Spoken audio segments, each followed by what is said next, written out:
My name is David Black, and I'm 44 years old. This happened in late December during a weekend camping trip to Falling Waters State Park in Florida. I was there with my wife Linda, our 10-year-old daughter Sarah, and our 7-year-old son Joey.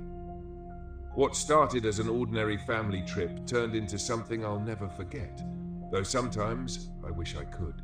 We had planned the trip as a way to disconnect from screens and reconnect as a family. I wanted to teach my kids a bit about survival skills, maybe show them how to start a fire or identify edible plants. Linda was on board, even though she had her reservations about the old RV I insisted on driving. It had its quirks, flickering lights and an engine that sometimes took a few tries to start, but I was confident it would get us through. When we arrived at Falling Waters State Park, the sun was just beginning to set. The golden light filtered through the tall pine trees, and the sound of distant birdsong filled the air. The kids were already squabbling over who got which bunk bed in the RV, and Linda sighed as she unpacked a cooler full of sandwiches and snacks. "This is going to be good for us," I said, giving her a reassuring smile. "Fresh air, family bonding, it's what we need." She nodded, but her eyes lingered on the dense woods surrounding our campsite. "Sure, as long as nothing breaks down." That evening, we gathered around a small fire I built. Joey poked at the flames with a stick, and Sarah was off to the side, scribbling in a notebook she had brought along for stories. She had a vivid imagination, always making up tales about fairies and witches. Linda read a book, her face illuminated by the warm glow of the firelight. "What are you writing about, kiddo?" I asked Sarah. She looked up and smiled. "A friend I met today." My heart sank for a moment, thinking she might have wandered off and spoken to a stranger. "What friend?" "Ellie," she said matter-of-factly. "She lives by the waterfall." I exchanged a glance with Linda. "You didn't go off alone, did you?" Sarah shook her head. "No, I didn't meet her in person. She just started talking to me when we got here." Linda frowned. "Honey, it's okay to have an imaginary friend, but don't scare your dad like that." Sarah's expression darkened. "She's not imaginary." I didn't push it. Kids have wild imaginations, and I figured it was just part of her storytelling hobby. The first, truly strange thing happened later that night. I was outside stoking the fire one last time before bed when I heard it. Faint laughter coming from the woods. It wasn't close, but it wasn't far either. I stood still, straining to hear over the crackle of the fire. "Kids?" I called, but they were already inside the RV with Linda. The laughter faded, and I told myself it was probably another camper. Still, it put me on edge. The next morning, Linda complained about a cold draft in the RV. "It's like someone left the door open," she said, pulling her cardigan tighter.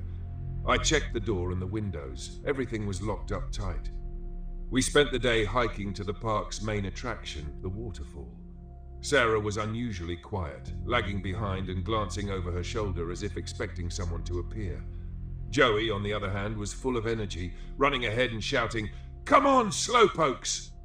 The trail led us to the waterfall, a beautiful cascade of water tumbling into a deep sinkhole. As we admired the view, Sarah tugged on my sleeve. "Ellie says this is where it happened," she whispered. "Where what happened?" I asked, my voice low. Sarah didn't answer. She just stared at the water. That night, the strangeness grew worse. I woke up around 2 a.m. to the sound of faint knocking on the RV door. My first thought was that it was Joey playing a prank, but when I checked, both kids were asleep in their bunks. The knocking came again, this time from the back of the RV. I grabbed a flashlight and stepped outside, my breath fogging in the cold night air. There were no footprints, no sign of anyone around, except for a single pair of child-sized muddy prints leading toward the woods. The next morning, Sarah seemed withdrawn, and Joey complained about bad dreams. Linda pulled me aside. "Something's not right here, Grayson," she said. "The kids aren't acting like themselves." I didn't want to admit it, but I felt it too, a heaviness in the air, a sense that we weren't alone. By the third day, things reached a breaking point. Sarah began talking to Ellie out loud, carrying on conversations as if the girl were standing right beside her. When Linda tried to intervene, Sarah shouted, "You're scaring her. She doesn't like it when you yell." That night I woke to the sound of the RV door creaking open. Sarah was gone.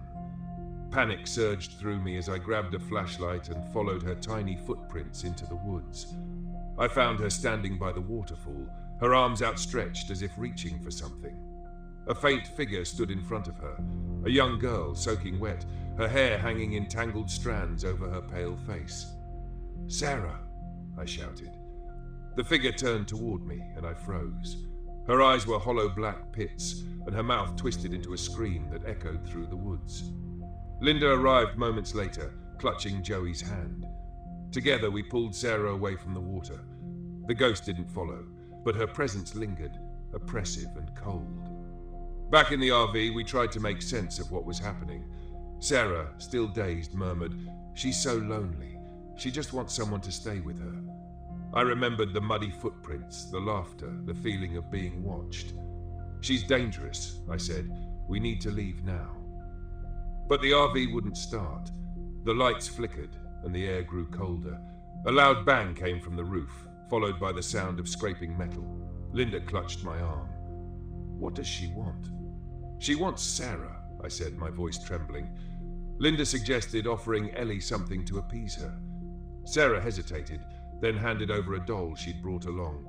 "Ellie can have this," she said, "so she won't be lonely anymore." We left the doll at the base of the waterfall, whispering a prayer for Ellie to find peace. For a moment, the woods fell silent, and I thought it was over. As we drove away, the RV finally roaring to life, I glanced in the rearview mirror.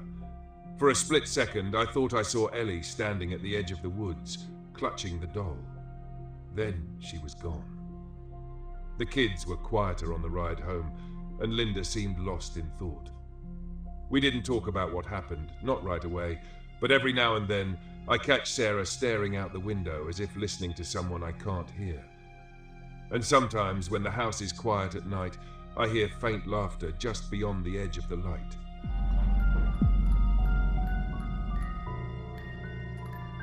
I've always liked the quiet of the road.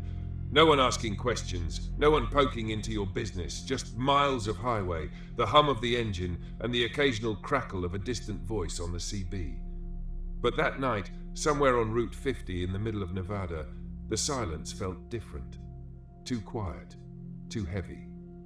It had been days since I'd had a decent break. I'd left San Francisco with a load of building materials, bound for Kansas City, figuring Route 50 would cut the travel time.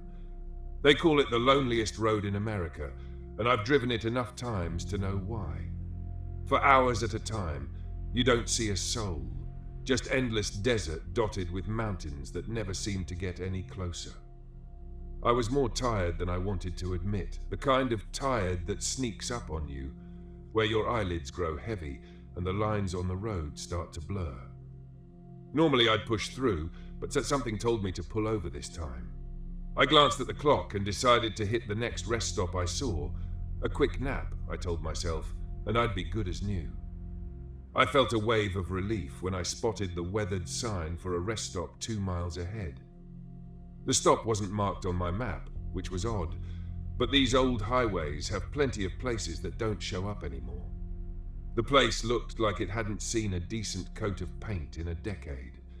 The lights above the parking area flickered weakly, casting long shadows across the cracked asphalt.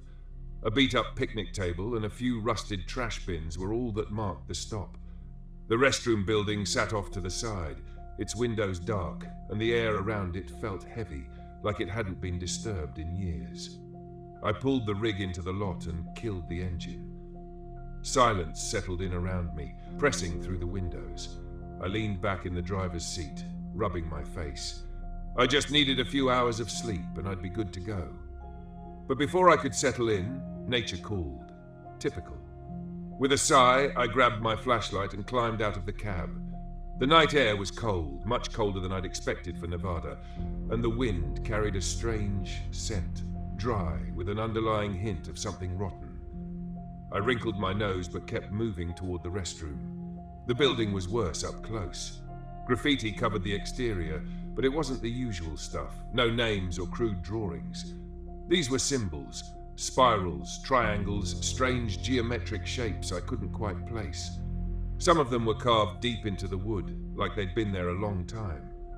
I pushed the door open, and the smell hit me harder inside, stronger than before. I flicked the light on, but the bulb overhead just buzzed and flickered weakly. I turned on my flashlight and swept it across the room.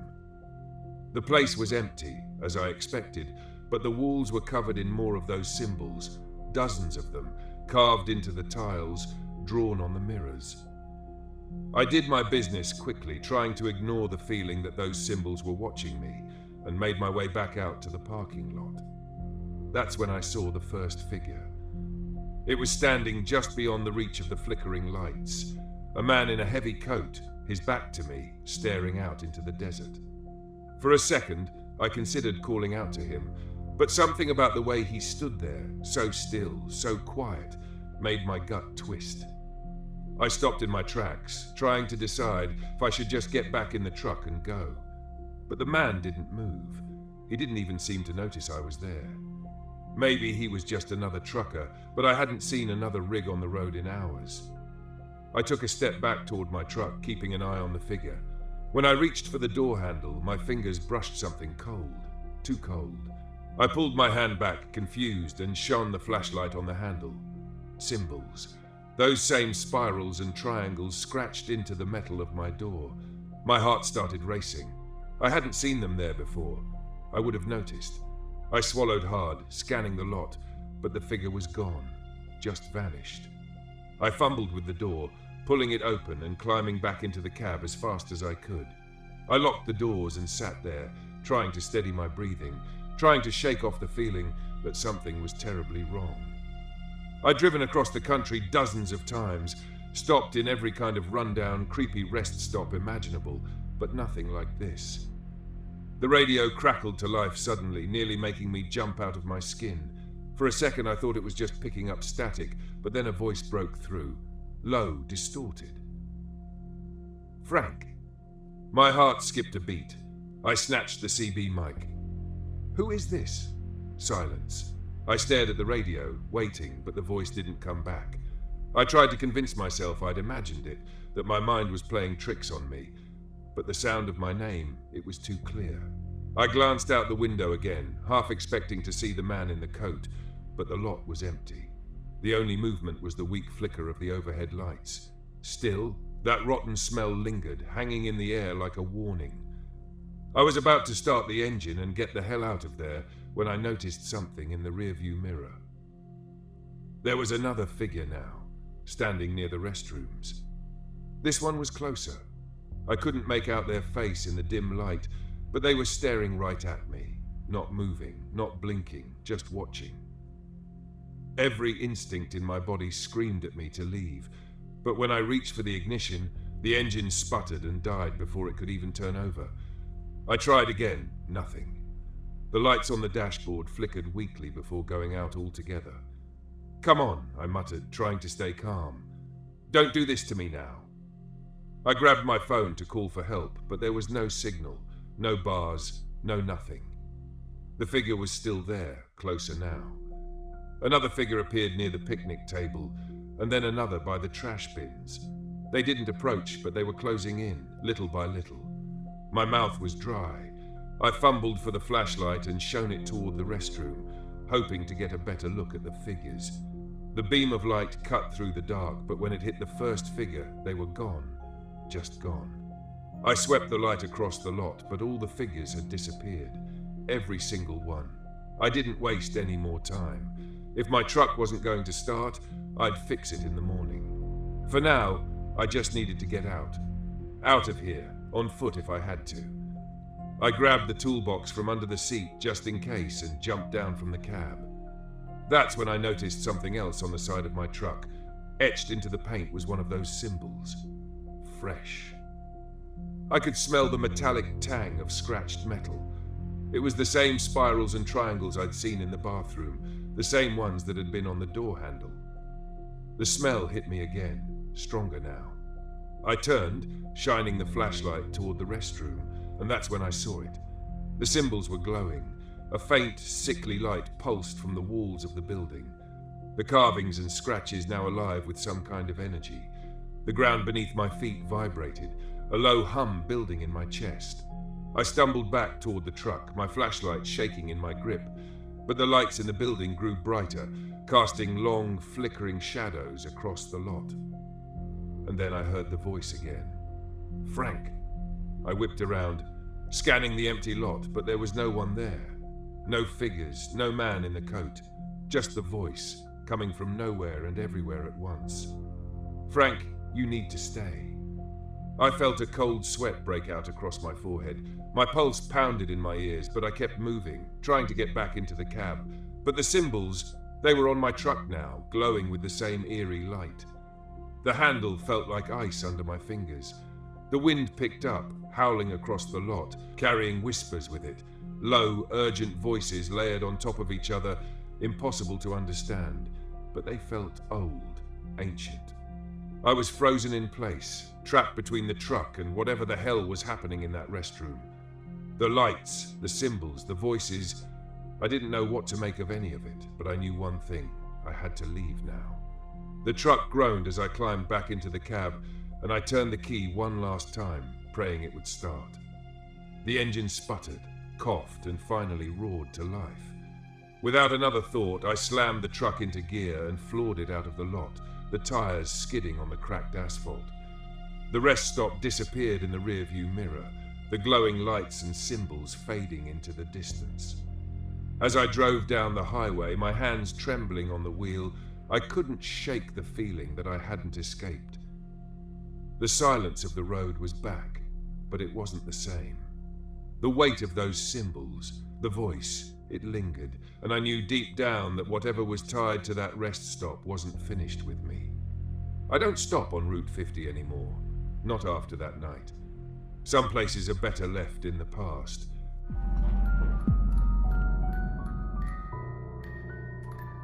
I had been driving for hours, the Mojave Desert stretching endlessly around me, barren and vast under the relentless sun. The road was long behind me now, just an empty trail of dust leading out to nowhere. Perfect. This was exactly what I needed. A break from work, from the grind, from people. Out here, there was nothing but silence and space. No cell towers, no deadlines, no distractions. Just me and the desert. I pulled the RV to a stop near a rocky outcrop and stepped out. The air was dry and still, the kind of quiet that felt like it was pressing down on you. I took a deep breath, inhaling the warm scent of sand and stone. This was my escape. No buzzing phone, no frantic emails, just the open sky and the endless horizon. I set up camp quickly, parking the RV in the shade of the rock formation and pulling out my gear. I wanted to explore before the light faded. There was something about the desert that always fascinated me, the way the landscape shifted from harsh to beautiful in a matter of hours. But right now I was focused on one thing: silence.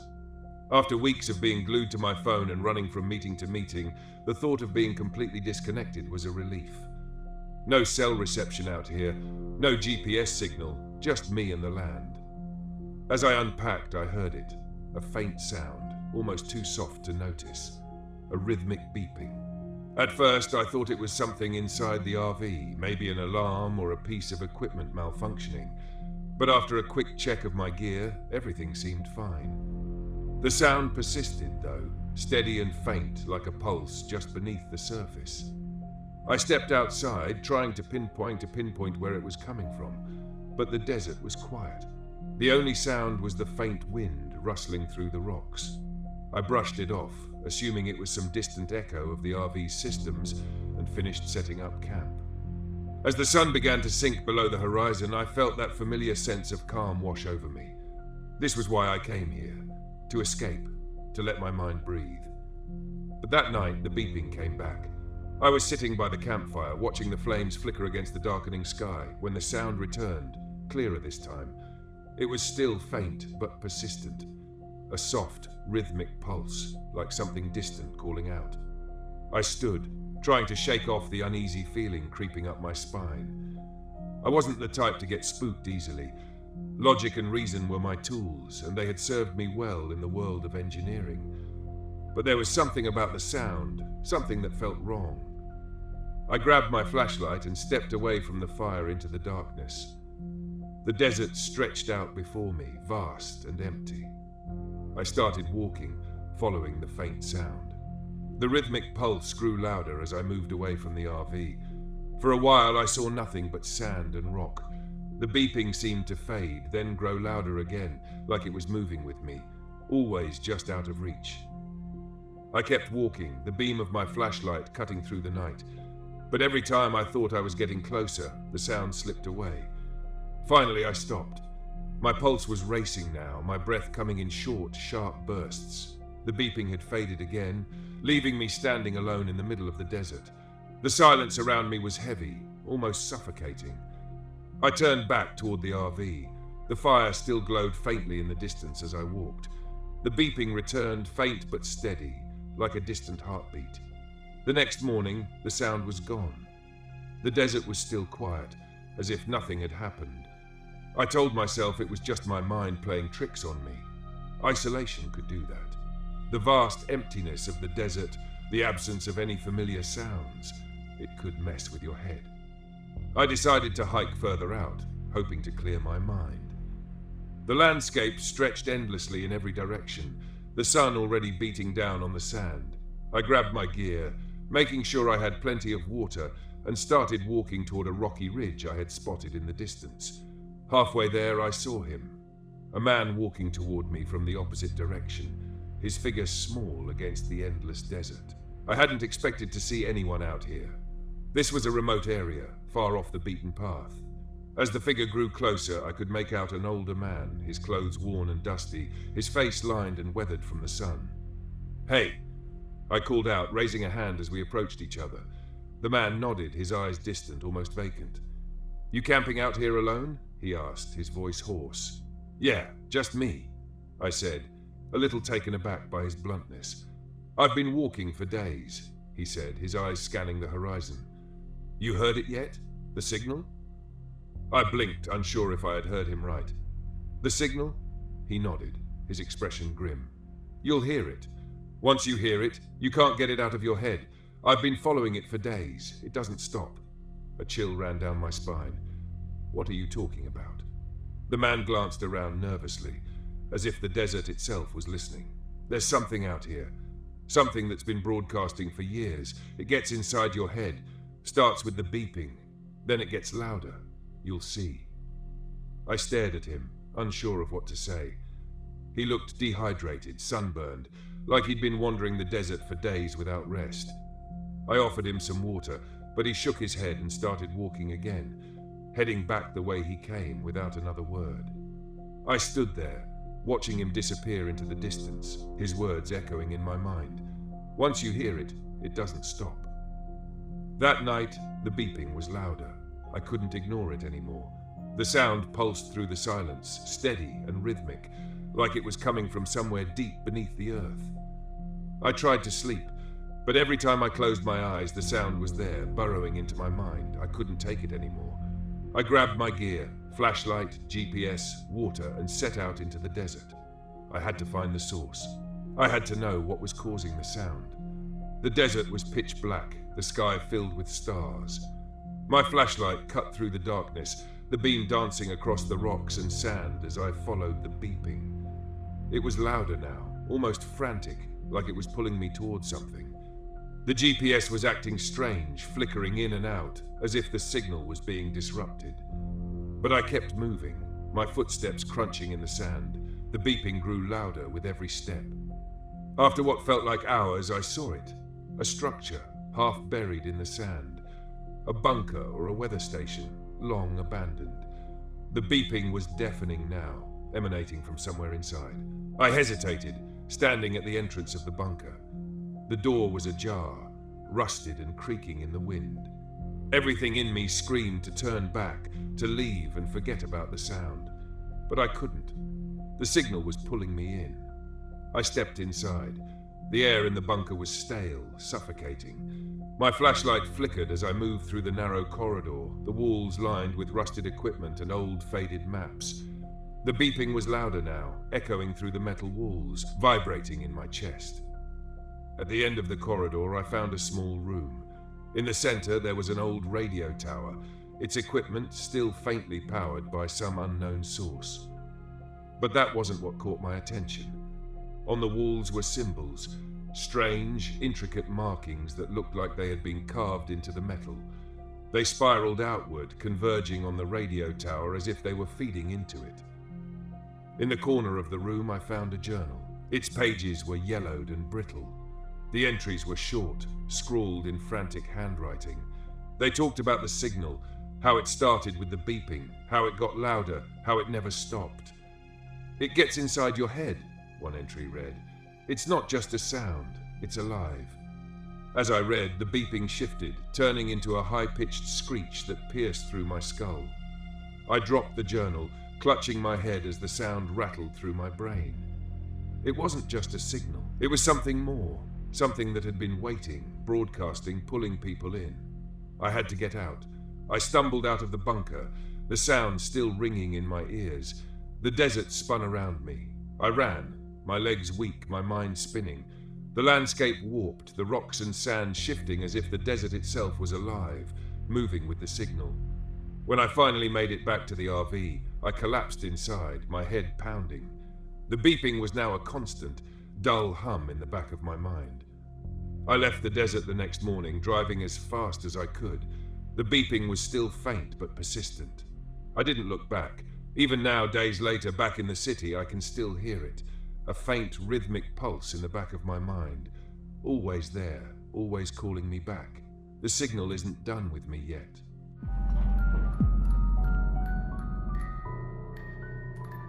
"6 months in the Smokies. 6 months. 6 whole months without touching a drop. I should have been proud, right? But sitting alone in this RV, deep in the Great Smoky Mountains, I didn't feel proud. I felt restless, empty. Even the kind of empty that creeps up on you, settling in your bones when there's nothing but the sound of your own thoughts bouncing around your skull. This trip was supposed to be a celebration, a gift to myself for staying clean. I thought the solitude would help me clear my head, maybe give me some perspective. The Smokies had always been a place of peace for me. My dad used to take me camping here when I was a kid, back when life was simple, before the bottle got its hooks into me.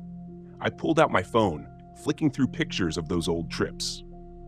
My thumb hesitated over the last photo of my dad and me standing by a roaring campfire. That was before everything went to hell, before the drinking became my escape from everything I couldn't face. The phone buzzed, pulling me back to the present. It was my brother Jake, checking in as usual.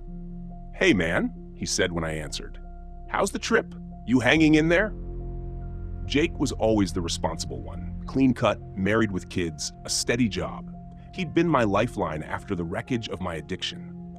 I owed him more than I could ever repay. "Yeah, it's good," I lied. "Just me and the trees? Peaceful." "You staying out of trouble?" I chuckled. "I'm not exactly near any temptations out here," I said. I didn't tell him about the bottle I'd brought with me. It sat in the back of the RV, unopened, but still there, just in case. A cruel comfort. I'd stared at it more than once already, the amber liquid calling to me in the quiet. "Good to hear," Jake said, though I could hear the doubt in his voice. "Just keep your head straight, all right? I know it's tough being out there alone, but you got this. Call me if you need anything." "I will. Thanks." I ended the call and tossed the phone onto the bed. The sun was setting outside, casting long shadows through the trees. The sky faded from a soft orange to deep purple, and with it, the familiar sense of isolation began to settle in. The first night in the Smokies should have been serene, but as soon as the darkness took over, I felt it, the unease. The forest around me was too quiet. It was like it was holding its breath. No wind, no rustling leaves, just the faint crackle of my campfire outside. I sat at the picnic table near the fire, trying to relax, but the silence only seemed to grow heavier. I poked at the flames with a stick, hoping they'd somehow keep the stillness at bay. Then I heard it. A whistle. Faint at first, like a breeze cutting through the trees, but unmistakably human. I froze, listening. It was tuneless, just a single drawn-out note that seemed to float through the air. I scanned the tree line, but there was nothing. No movement. No one else was supposed to be this far out. I'd parked in a secluded area of the park, away from the main trails. The whistling continued, soft but constant. Probably just the wind, I muttered to myself. But even as I said it, I knew that wasn't true. It didn't sound like wind. It sounded deliberate. I stood, the hairs on the back of my neck prickling, and slowly circled the fire. I kept the flames between me and the trees, my eyes darting between the dark shapes of the pines. The whistle came again, louder this time, closer. My heart hammered in my chest, the familiar anxiety clawing its way up my throat. "Who's there?" I called, my voice breaking the thick silence. No response, just another long, drawn-out whistle. I grabbed my flashlight from the RV and swept the beam through the trees. The light cut through the darkness, but all I saw were shadows. No footsteps, no crunch of leaves, just that damn whistling drifting through the trees like a ghost. I didn't sleep much that night. The next day, I tried to convince myself it was nothing. It had to be nothing, right? Just a trick of the wind. The mountains could be strange like that, especially at night. Still, I couldn't shake the feeling that I wasn't alone. The bottle of whiskey in the back of the RV started to look more and more appealing, but I shoved that thought down. I wasn't here for that. Not this time. To clear my head, I went for a hike, following a trail that wound through the dense forest. The air was crisp, the smell of pine and damp earth filling my lungs. For a while it worked. I could almost forget about the night before. Almost. That's when I saw the first marking. It was carved into the bark of a tree, a rough, jagged symbol that looked like a spiral or maybe an eye. I couldn't tell. It didn't look natural, though. It felt intentional, like a warning. I ran my fingers over it, the grooves deep and uneven. I kept walking, but the further I went, the more of the symbols I saw. Spirals, faces, strange runes carved into trees, all leading deeper into the woods. It felt like they were guiding me somewhere, though I wasn't sure I wanted to find out where. That night, the whistling returned. I was sitting by the fire again, trying to keep my mind off the bottle, when the sound came drifting through the trees. This time, it wasn't soft. It was louder, closer. I stood up, flashlight in hand, and scanned the forest. My heart pounded in my ears. My mouth went dry. The whistling seemed to circle the campsite, moving slowly but deliberately. It was all I could hear, filling the silence like a haunting lullaby. I turned, and that's when I saw him. Standing just beyond the tree line was a figure. A man, gaunt and pale, his hollow eyes fixed on me. He stood motionless, his lips pursed as he whistled that same eerie, tuneless note. "Hey!" I called, my voice cracking. "What do you want?" The figure didn't respond. He just stood there, watching me. The whistling grew louder, more insistent, cutting through the night air like a knife. I took a step toward him, but as soon as I moved, he turned and disappeared into the trees. My hands were shaking. I wasn't sure if it was fear or something else, something deeper. I felt the urge to chase him, to follow that haunting sound, but my legs refused to move. I stayed by the fire until dawn, too scared to go back inside the RV. The next day, I tried to leave. I packed up my gear, grabbed the keys to the RV, and decided I'd had enough of the Smokies. But when I tried to start the engine, it wouldn't turn over. Just a dull click. I swore under my breath, popped the hood, and checked the battery. Everything looked fine, but the damn thing wouldn't start. I tried calling Jake, but my phone was dead. I'd charged it the night before, but now it was completely drained. No signal, no service, nothing. The forest around me felt suffocating. I couldn't shake the feeling that something was watching me, waiting just beyond the trees. The whistling started again, faint at first, then growing louder, like a taunting melody. I grabbed the bottle from the back of the RV. I wasn't going to drink it, not yet, but holding it made me feel better, more in control, as if I could use it as a weapon somehow. That night, the stranger came back. I woke up to the sound of whistling, loud, sharp, right outside the RV. I sat up, heart pounding, and looked out the window. He was standing by the fire pit, his pale face illuminated by the flames. His eyes were fixed on me, unblinking, and that awful whistling filled the air, pressing in on me from all sides. He took a step toward the RV, and I felt the panic rise in my chest. I grabbed the bottle, holding it like a club, and stumbled outside. The air was freezing, my breath coming in ragged gasps. The whistling pierced through my skull, making it hard to think. I raised the bottle, ready to throw it. But then something stopped me. For the first time in days, I heard something else. A voice, faint but real. Jake's voice. "Nick, don't do it." I blinked, shaking my head. The stranger was gone. The whistling had stopped, and there in the silence, I realized what I had been about to do. The bottle slipped from my hands and shattered on the ground. I dropped to my knees, gasping for air, the weight of everything crashing down on me. The whistling was gone, but the fear, the isolation, it wasn't something I could run from. Not out here. Not anywhere. When the sun rose, I tried the RV again. This time, it started. I drove out of the Smokies that morning, not looking back. The whistling stayed behind, lost in the trees, but the memory of it, the temptation would stay with me. 6 months sober. But this trip taught me something I hadn't been ready to face. Some demons don't live in bottles. They live in the silence, in the spaces we create for ourselves when we're trying to hide from the world.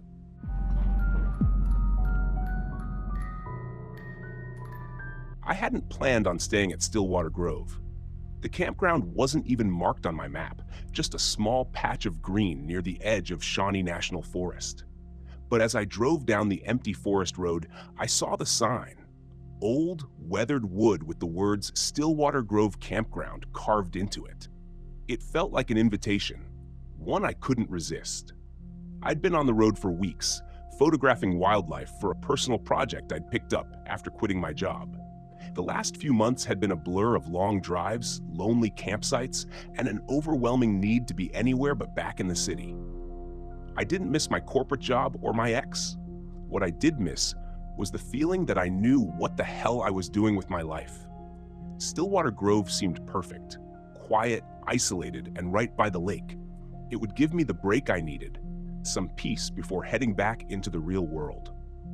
When I pulled into the campsite, the late afternoon sun cast long shadows across the grove.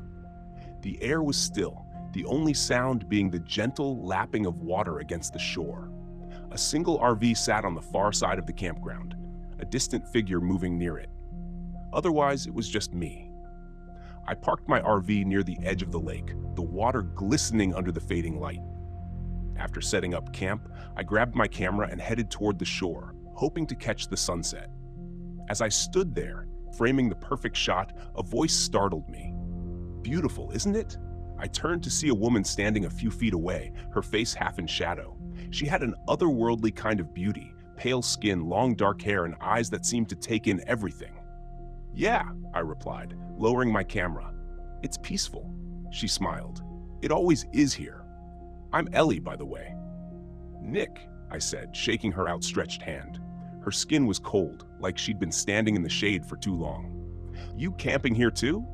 "For a little while," she said, her voice soft.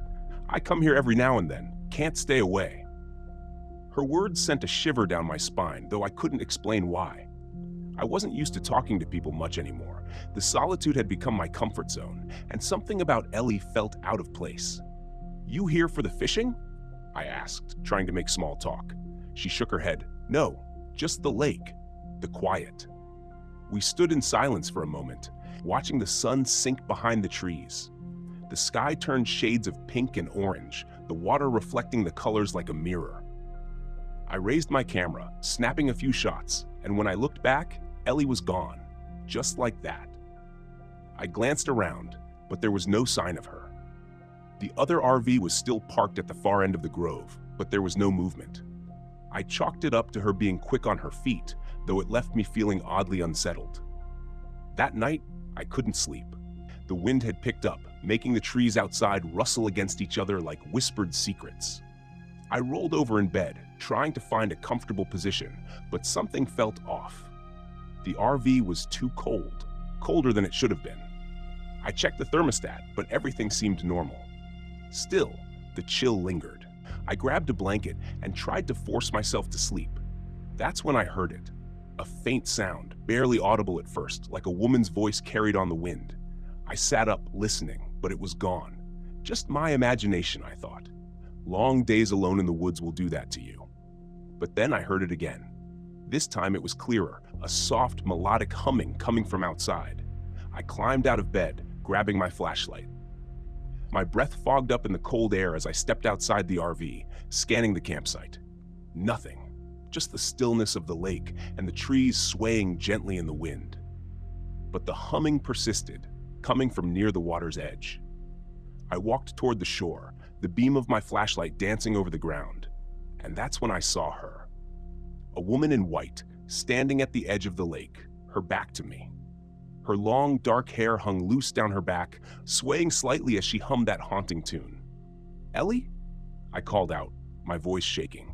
She didn't turn. She just stood there, motionless, her gaze fixed on the water. Something about the way she stood, so still, so rigid, set my nerves on edge. I took a step closer, the flashlight illuminating her pale figure, but as soon as the light touched her, she vanished. I blinked, stunned. 1 second, she'd been there, and the next, she was gone. The water rippled where she had been standing, but otherwise, the lake was empty. I backed away, my heart pounding in my chest. What the hell was that? I hurried back to the RV, locking the door behind me. My breath came in quick, shallow gasps. My hands were shaking. I didn't believe in ghosts or supernatural nonsense, but what I'd seen, it wasn't right. I had seen her. I knew I had. I spent the rest of the night wide awake, staring at the ceiling and trying to rationalize what had happened. But no matter how hard I tried, I couldn't shake the image of that woman standing by the lake. The next morning, I found Ellie near the grove, sitting by a small campfire. She smiled when she saw me, though her smile didn't quite reach her eyes. "Rough night?" she asked, as if she already knew. "Yeah," I said, sitting down across from her. "I saw something last night. A woman by the lake. I thought it was you, but she wasn't there when you got close." Ellie finished, her voice calm, too calm. "The Lady of Stillwater." "The what?" I asked, feeling a chill run through me. Ellie looked at me, her eyes dark and hollow. "She's been here for a long time. Longer than the campground, longer than the trees. She drowned in the lake, or so the story goes. Some say she was waiting for someone. Her lover, I think, but he never showed." I stared at her, my stomach twisting. "You're telling me she's a ghost?" Ellie shrugged. "Call it what you want, but she's real, and now that you've seen her, she won't let you go." I laughed, though it came out shaky. "That's insane." "Is it?" Ellie asked, her gaze locking onto mine. "You saw her. You know she's real."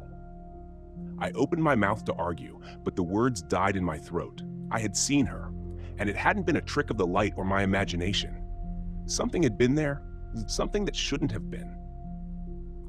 "What does she want?" I asked quietly. Ellie's eyes flicked toward the lake. She wants what she's always wanted, to take someone with her into the water. That night, the sound started again. At first, it was the soft humming, drifting through the night air. Then the splashing, gentle, rhythmic, like someone wading through the water. I lay in bed, my heart racing, my body tense. I didn't want to go outside. I didn't want to see her again, but the pull was stronger this time. A strange compulsion tugged at me, drawing me toward the lake. I tried to fight it, to stay in the RV, but my legs moved on their own, carrying me outside into the cold night air. The lake was calm, reflecting the pale moonlight. And there she was, standing in the water, her white dress billowing around her as if moved by an unseen current. "Come to me," she whispered, her voice soft but clear. "Please come." I took a step forward, my body moving against my will. The water lapped at my shoes, and I could feel the cold seeping into my skin.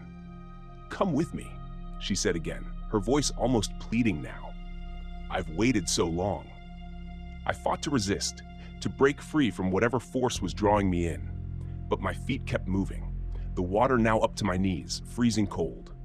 I could feel the pull of the lake, the weight of the water dragging me down.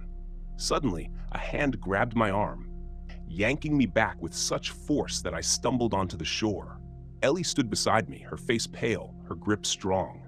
"You have to leave," she said, her voice urgent now. "Before it's too late." I looked back at the lake, but the woman was gone.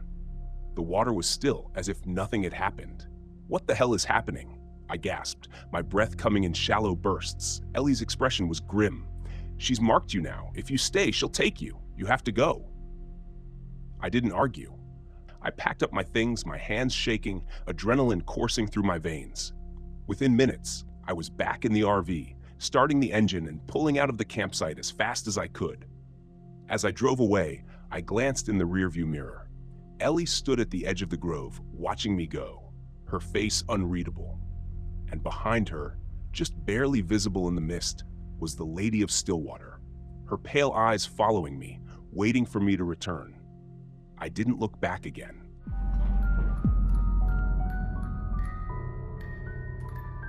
My name's Brian Patel, and this happened to me in the National Forest in Oregon.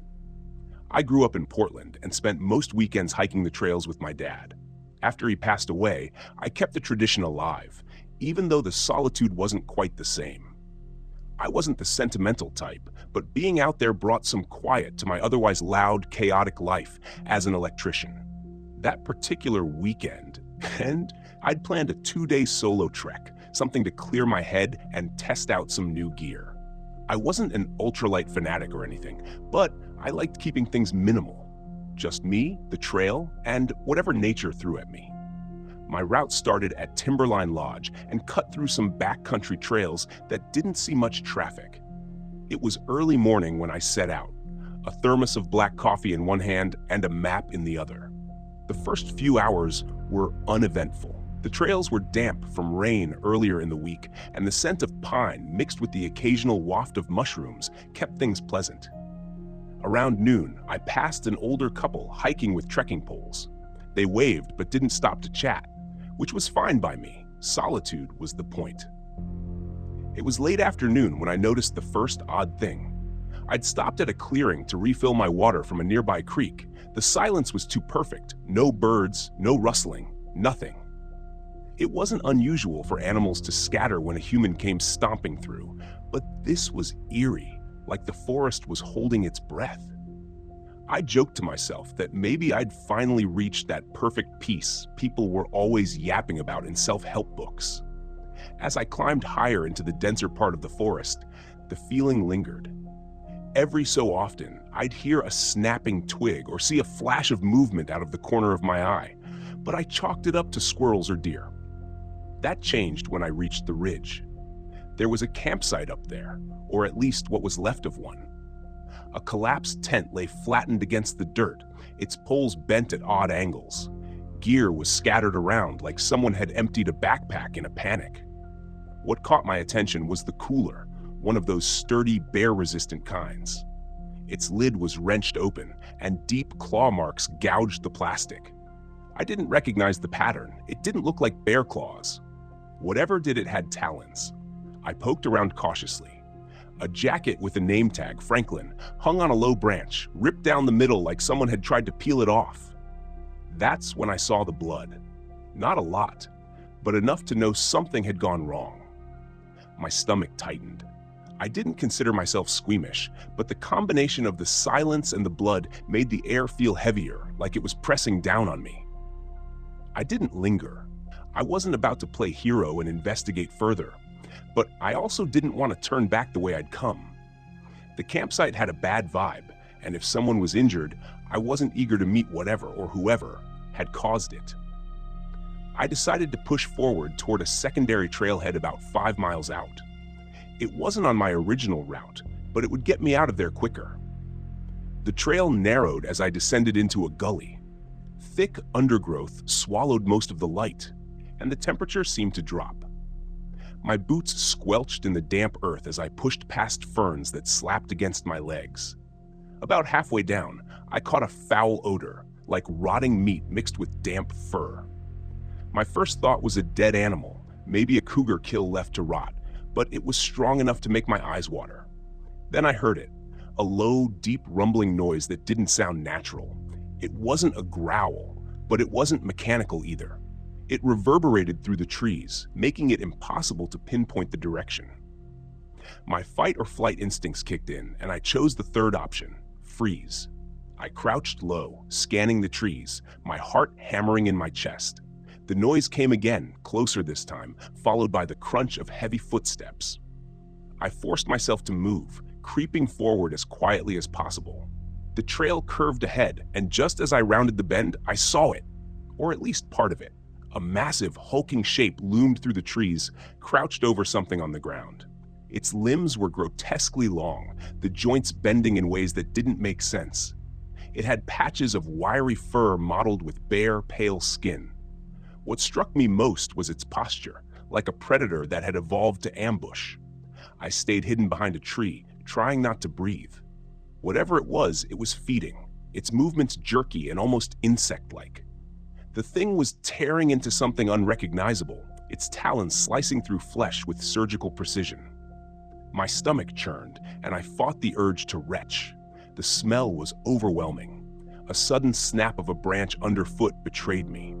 The creature's head shot up, swiveling unnaturally as it scanned for the source of the noise. I didn't get a clear view of its face, but I did see its teeth, rows of uneven serrated spikes that looked like they belonged in a shark, not on land. I bolted. Stealth be damned, I sprinted down the trail, branches clawing at my face and arms. The sound of pursuit was immediate, heavy footfalls crashing through the undergrowth. I didn't dare look back. My pack jostled against my shoulders as I weaved through the narrow trail, adrenaline pushing me faster than I thought possible. The trail forked ahead, and I veered left without thinking. Bad move. The path led to a dead end, a sheer drop-off into a ravine. My options were limited. Jump and risk breaking something, or turn and face the thing head-on. Neither seemed appealing. I scrambled up a boulder, hoping to gain some height and buy myself time. The creature burst through the trees moments later, its gangly frame silhouetted against the dim light. Up close, it was worse. Its skin was stretched too tight over its bones, and its movements were unnervingly smooth, like it was gliding rather than walking. It paused, tilting its head as if deciding whether I was worth the effort.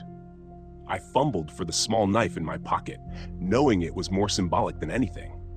The creature lunged forward, and I did the only thing I could. I threw my pack at it. The motion startled it, and it recoiled briefly, giving me enough time to leap down the side of the ravine. I tumbled hard, dirt and rocks tearing at my clothes as I slid to the bottom. My ankle twisted painfully, but I managed to scramble to my feet. The creature didn't follow immediately, but I could hear it pacing above, its claws scraping against the rocks as it searched for another way down. I limped through the ravine, following the trickle of water downstream. My only thought was to keep moving, to put as much distance as possible between me and that thing. The ravine eventually opened up into a clearing, and I spotted a ranger's cabin in the distance. Relief surged through me, though it was tempered by the realization that I wasn't out of the woods yet, literally or figuratively. The cabin was locked, but I found an axe leaning against the woodpile. It wasn't much, but it was better than nothing. I crouched low, gripping the axe and scanning the tree line. Minutes felt like hours as I waited, every rustle of leaves setting my nerves on edge. When it came, it was sudden. The creature barreled into the clearing, moving faster than seemed possible for its lanky frame. I swung the axe as it charged, catching it in the shoulder. The impact staggered it, but the thing didn't go down. It lashed out with its talons, grazing my arm and drawing blood. We circled each other, predator and prey, roles blurring. I swung again, aiming for its head this time. The blade connected with a sickening crunch, and the creature let out a piercing screech. It collapsed, twitching violently before going still. I didn't stick around to admire my handiwork. With my arm bleeding and my ankle screaming in pain, I limped back toward the trailhead, keeping an eye on the shadows. I flagged down the first car I saw, a bewildered couple who probably thought I'd lost my mind. Years later, I avoid Mount Hood. Not because I'm scared, but because I've learned to stick to places where nature follows the rules, or at least pretends to.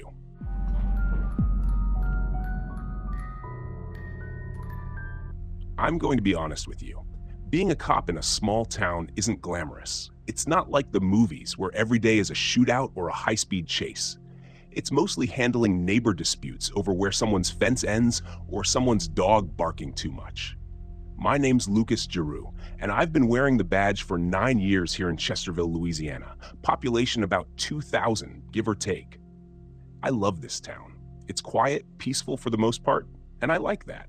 My days are usually filled with mundane tasks, which suits me just fine. I didn't sign up to be some action hero, but that was before what happened in 2014. That night, everything changed. Chesterville sits on the edge of Lake Vere, a slow-moving body of water surrounded by cypress trees and swampland. People here fish, drink, and go about their lives. It was a pretty uneventful Thursday evening. I was sitting in the patrol car near the lake, enjoying the last of my coffee. That's when the call came through. Domestic disturbance, 14 miles out of town, near the edge of the bayou. Some old shack out there. Probably a drunk couple having a fight. I sighed, thinking about how cold my coffee was going to get by the time I got back. I could have ignored the call. In a town this small, people mostly resolve their issues on their own. But it's my job, and I'm not the kind of guy to leave a job half done. So I punched the gas and headed toward the edge of the swamp, the smell of rotting vegetation creeping into the car through the vents. The air always smells different out there. Heavy, like something's growing in the darkness. The address was off the main road, way off. I had to take a gravel path that was barely wide enough for my cruiser, with branches scraping against the sides like they were trying to keep me from going any further. The place was almost hidden behind thick trees, vines practically choking the building itself. It was an old, decaying wooden structure, more of a cabin than a house. When I stepped out of the car, everything felt wrong. The hair on the back of my neck prickled, but I shook it off. Maybe I was just on edge because it was so quiet. And in a town where quiet usually means safety, this felt different, like something was waiting. I knocked on the door. No answer. I knocked again, louder this time. That's when I heard it, a scraping noise from inside, something heavy being dragged across the floor. I called out, "Chesterville PD, anyone home?" Still nothing. Now, I've dealt with drunks, domestic fights, and all sorts of noise complaints, but the sound coming from inside wasn't something I'd heard before. My hand instinctively went to my gun as I tried the doorknob. Locked. I circled the cabin, looking for another way in, when I noticed something strange, a set of footprints leading around the back. But not human ones. These prints were larger, clawed, like some kind of animal. But whatever made them was walking on 2 legs, and they were fresh. I was starting to think this wasn't just some domestic dispute. I followed the prints, feeling a chill in the pit of my stomach. As I reached the back of the cabin, I saw the door was ajar, hanging on its hinges. I pulled out my flashlight and stepped inside. The first thing that hit me was the smell, like rotting meat mixed with damp earth. The cabin was small, just one room, with a dirty mattress on the floor and a table covered in old newspapers. But what caught my eye was the blood. It was smeared across the floor, thick and dark, leading to a corner where something was slumped. I shone the flashlight on it. It was a man, or what was left of him. His body had been torn apart, like he'd been mauled by something much bigger than any animal I'd ever seen in these parts. His chest was ripped open, ribs exposed, and his face, well, there wasn't much left to recognize. I barely had time to process the scene when I heard that same dragging noise again, but closer this time, coming from behind me. I turned, heart racing, and shone the light toward the sound. Something was moving in the shadows. Something big. At first I thought it was a bear, but bears don't move like that, and they sure as hell don't stand on 2 legs. It stepped into the light and I froze. It was tall, maybe 8 feet, with matted fur and a face that looked almost human, but twisted, distorted, like something halfway between a person and a wolf. Its claws were long, too long for anything natural, and its mouth was smeared with blood, teeth glistening like knives. I didn't hesitate. I drew my gun and fired, emptying the magazine into the thing's chest. But it barely flinched. The bullets hit, sure, but they didn't seem to do much more than piss it off. It let out this low sound, like it was irritated more than hurt, and took a step toward me. I backed up, reloading as quickly as I could, my hands shaking. I've never been a great shot, But at this range, it didn't seem to matter. Nothing was going to stop this thing. It lunged. I dove out of the way, crashing into a shelf that sent bottles and cans scattering across the floor. My head was spinning, but I managed to scramble to my feet and run for the door. I don't know how, but I made it back to the car, slamming the door shut just as it slammed into the side of the cruiser, rocking it on its wheels. I threw the car into reverse, tires spinning in the mud as I gunned it back down the gravel path. The thing didn't follow me. It just stood there in the rearview mirror, watching. As I sped away, its shape slowly faded into the darkness of the swamp. When I finally reached the main road, I stopped, hands gripping the steering wheel so tight my knuckles turned white. I had to call it in. But what the hell was I gonna say? That some kind of monster tore a man apart and nearly killed me? I thought about it for a long moment, staring at the radio, before deciding to do something I never thought I'd do. I lied. When I called it in, I said I found the man already dead. Looked like some kind of animal attack. Maybe a bear, maybe a wild dog. Hell, maybe both. I didn't mention the thing I saw. I couldn't. No one would believe me. I barely believed it myself. But here's the thing. I wasn't the only one out there that night. I found out later that 2 fishermen had been on the lake, close enough to the cabin to hear the gunshots. They saw something too. Something large, moving through the trees. They didn't get a good look at it, but they said it wasn't a bear. Wasn't anything they'd ever seen before. And they swore it walked on 2 legs. The next morning, I went back out there with the sheriff and a couple of deputies. We found the body, or what was left of it, but there was no sign of the creature, just those same strange tracks leading off into the swamp. The sheriff wrote it up as an animal attack, but I could see it in his eyes. He knew something didn't add up. I've thought about that night a lot since then, about how close I came to ending up like that poor bastard in the cabin, and about what's still out there, lurking in the swamp. Some nights, when it's real quiet, I wonder if it's still watching. But I've learned not to go looking for answers. Sometimes, in a place like this, it's better to let the mysteries stay buried.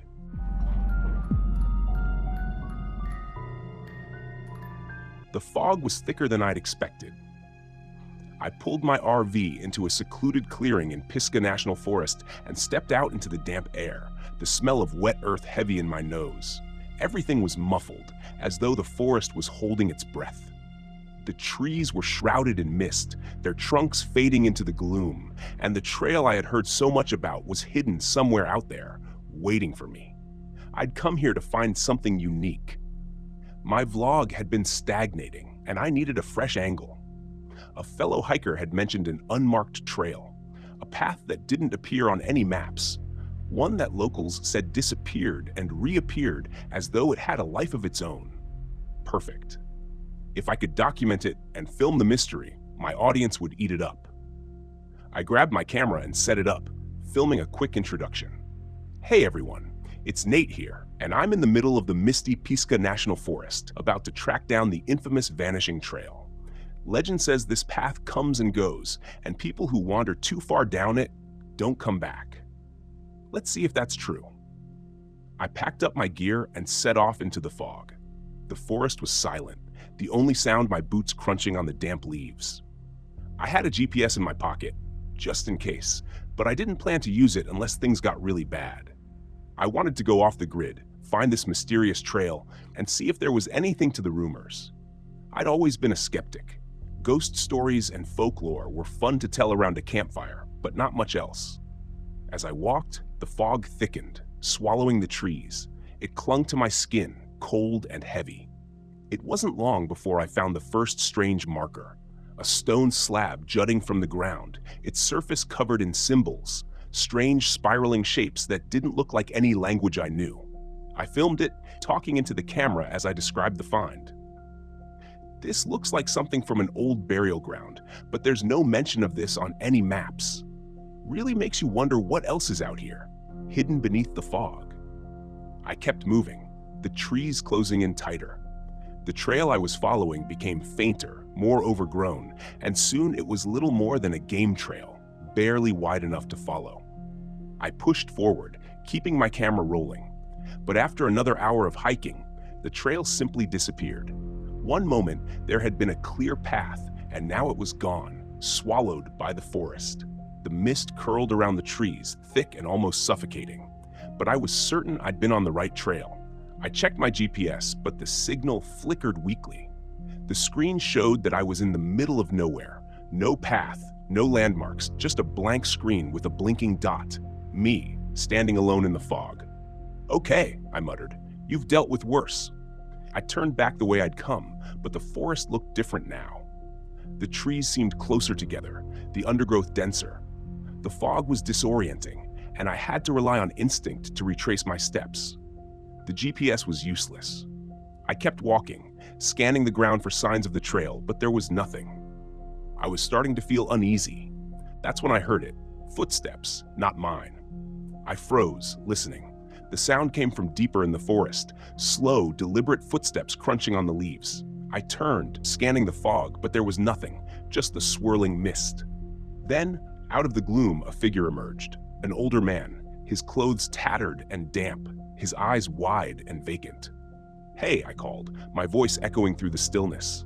"You lost too?"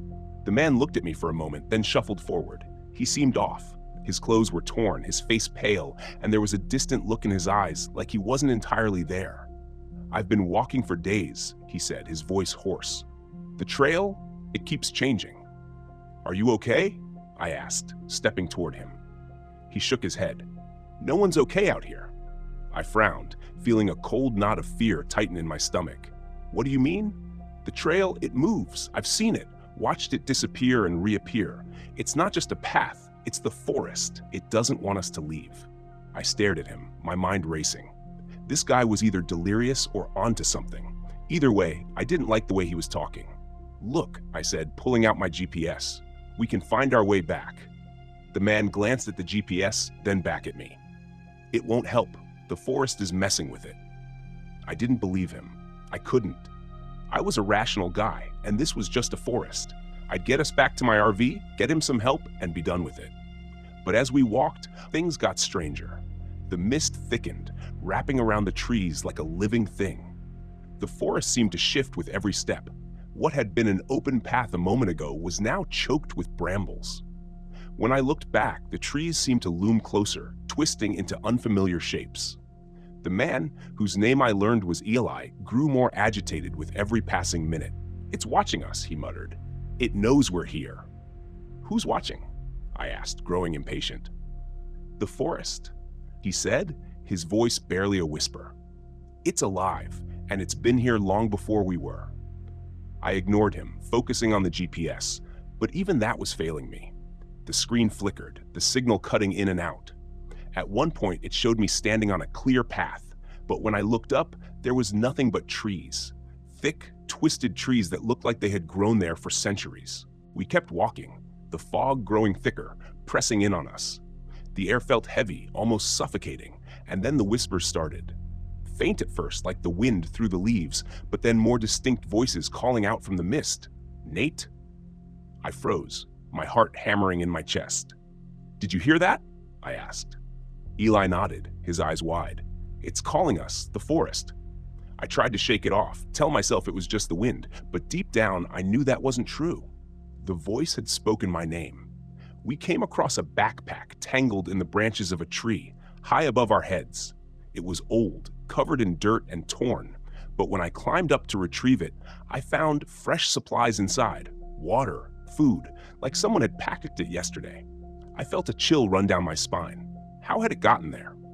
Eli was growing more paranoid, his eyes darting around as though he expected the trees to come alive at any moment. "We need to leave," he kept saying, "before it's too late." We pushed forward, but no matter which direction we went, we ended up back where we started. The fog seemed to pulse with an unnatural energy, the whispers growing louder. Then, without warning, Eli was gone. I turned around, and he was just gone. The forest had swallowed him whole without a sound. I called out his name, but there was no response, only the dense mist pressing in on me. Panic set in. I was alone, lost in a forest that didn't want me to leave. The GPS was useless, and my camera was flickering, showing distorted footage of things I hadn't seen. Shadows moving in the trees, figures lurking just out of sight. I started running, my breath coming in sharp gasps. The trees twisted and shifted around me, the fog so thick I couldn't see more than a few feet ahead. Every time I thought I'd found a way out, the forest closed in, trapping me in a maze of branches and brambles. The whispers were louder now, calling my name over and over. My camera caught glimpses of movement, dark figures moving through the mist, vanishing before I could focus on them. I didn't know what was real anymore. The forest seemed to warp around me, bending reality to its will. Then, just as suddenly as it had begun, the fog broke. I stumbled out of the trees and found myself back at my RV. The mist lingered at the edge of the forest, but it didn't follow.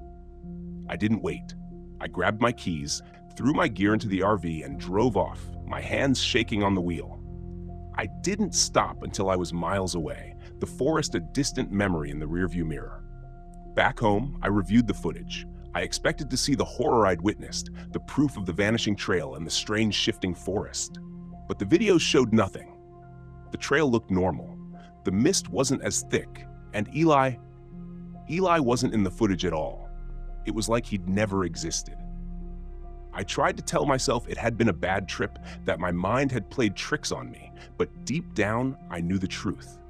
The forest had let me leave, but it hadn't forgotten me, and I had a feeling it was waiting, somewhere in the mist, for me to return.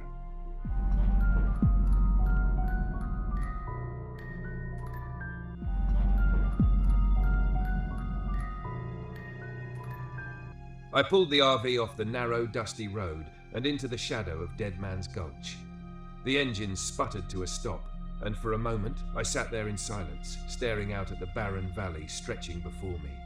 The Ruby Mountains loomed in the distance, jagged and dark against the fading light.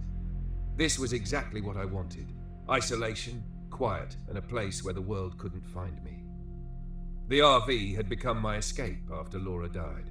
I could roam wherever I wanted, park wherever I pleased, and it felt like a kind of freedom. But now, sitting here in the middle of nowhere, I couldn't shake the feeling that I wasn't alone. The place had a weight to it, like the air was thick with something unseen, something waiting.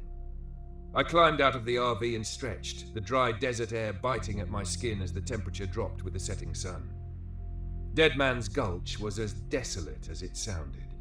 I had read about it in a ghost stories book I found at a thrift store, some legend about miners who disappeared back in the late 1800s. They supposedly saw shadowy figures in the valley at night before the earth collapsed and swallowed them whole. I didn't believe in ghosts, cryptids, or any of the nonsense locals spouted about this place. I just wanted to be alone, away from the pitying glances and endless condolences. No one understood how grief gnawed at you, hollowing you out until nothing was left. Setting up camp took about 15 minutes. I parked the RV next to the remnants of an old mining camp, a few rusted-out carts, the skeletal remains of a cabin, and a collapsed mine shaft disappearing into the hillside. It was perfect.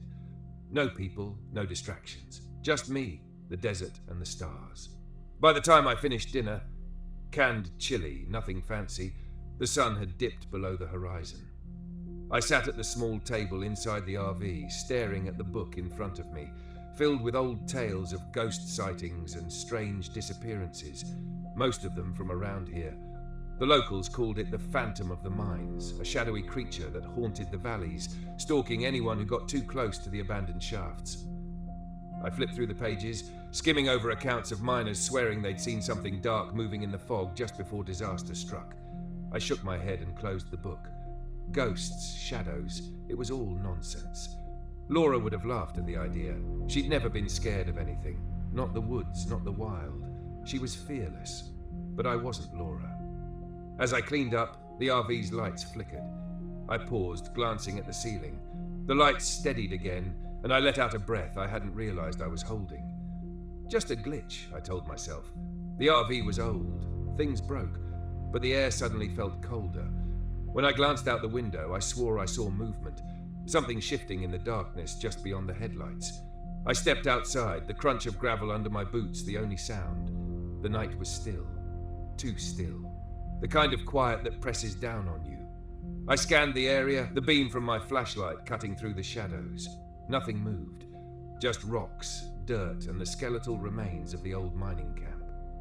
Then I heard it, faint, like the sound of gravel shifting underfoot. The hairs on the back of my neck stood up. I swung the flashlight toward the sound, but there was nothing there. "Get a grip, Jake," I muttered. "It's just the wind." I turned back toward the RV, ready to call it a night, until I saw them. Handprints, long streaks of dust trailing down the windows as if someone or something had dragged their fingers across the glass. My heart skipped a beat. I was alone. I knew that. No one had passed me on the road for hours. No one was out here. At least no one should have been. I hurried inside, locking the door behind me. The RV felt smaller now, the walls pressing in as the wind outside picked up, howling through the narrow canyon. I sat at the table staring at the window, waiting, but nothing happened. The next morning the RV was completely dead. No power, no lights, no water pump, nothing. I checked the battery. It was completely drained. It didn't make sense. I had it checked before I left. It was supposed to last for weeks. Frustrated, I spent most of the day trying to figure out what was wrong. But everything seemed fine. The battery had just died. By late afternoon, I gave up. I was stuck here for the night. I cursed under my breath. But deep down, I knew this wasn't just bad luck. I decided to go for a walk, maybe clear my head. The old mine shaft loomed in the distance, and I made my way toward it. The ground was hard and cracked, littered with strange deep marks crisscrossing the dirt. They looked like they'd been dragged by something large. Too large. At the mine's entrance, the air was cooler, thick with the smell of dust and rot. The opening had collapsed years ago, the rocks jagged and sharp. But there, in the dirt, were more of those strange marks, long, deep gouges, like something had been clawing its way out. I backed away, chest tightening. It was just a mine, just old rocks and dirt. But as I turned to leave, I caught something in the corner of my eye. A shadow moving at the edge of the rocks. I whipped around. Nothing. I ran back to the RV, heart pounding. That night, the first knock came just after midnight. A loud, deliberate bang on the side of the RV. I shot up, grabbing the shotgun by my bed. My hands shook as I loaded it. Another bang, closer this time. "Who's there?" I shouted, voice cracking. No answer, just the sound of gravel shifting. I grabbed the flashlight and threw open the door. The cold hit me hard. The beam cut through the darkness. Nothing. No one. But then I saw it. A dark, shifting figure at the edge of the rocks. Its form flickered like smoke in the wind. It didn't have a face, but I felt its eyes on me. I raised the shotgun and fired. The blast echoed, but the thing didn't move. It just faded. I stumbled back inside, locking the door. The lights flickered and then went dark. I sat in total blackness, shotgun in my lap, waiting. But it didn't come back. By morning, I'd had enough. I packed up and climbed into the driver's seat. Miraculously, the RV started like nothing had been wrong. I didn't wait. I hit the gas, speeding away from Dead Man's Gulch. The weight in the air lifted. The fog was gone. But I couldn't shake the feeling I had narrowly escaped something dark, something still waiting in those mines.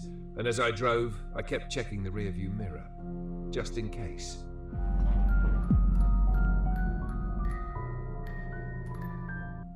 My name is Stephen Miller. I'm 51 years old, a retired high school teacher, and a widower. What I'm about to tell you happened just last month during a solo camping trip off Old King Road in Flagler County, Florida. I thought I was looking for peace and quiet, maybe even a little closure. Instead, I found something I still can't explain, something that might still be out there waiting. I arrived at the campsite in the late afternoon. The drive down Old King Road was scenic but desolate, with tall oaks draped in Spanish moss and palmettos crowding the edges of the narrow dirt road. My RV, a beaten-up 1994 Winnebago, rattled over every bump, but I was used to it. This wasn't my first trip, but something about the stillness unsettled me. I stopped at a convenience store a few miles before the campsite to grab some firewood and snacks. The woman behind the counter, Maggie, looked up from a magazine as I approached. "Camping out on King Road?" she asked, her tone casual but her eyes sharp. "Yeah," I said. "I heard it's quiet out there. Good stargazing." She hesitated. "It's quiet, all right. Just don't wander too far from your RV, and if you hear anything strange, don't go looking for it."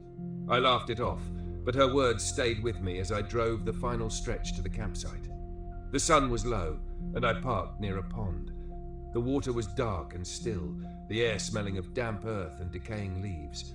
I liked the solitude, at least that's what I told myself. The first sign that something wasn't right came that night. I had a small fire going, and the RV's generator was humming softly. I was sitting by the fire nursing a cup of instant coffee when the generator sputtered and died. The sudden silence was jarring. "Damn thing," I muttered, grabbing a flashlight to check it out. Everything looked fine. No loose wires, no obvious problems. When I flipped the switch, it roared back to life as if nothing had happened. I returned to my chair, but the unease lingered. The forest around me felt too quiet, like the wildlife had been holding its breath. Then I heard it, a faint rustling in the bushes behind me. I turned, the flashlight beam cutting through the darkness, but there was nothing there.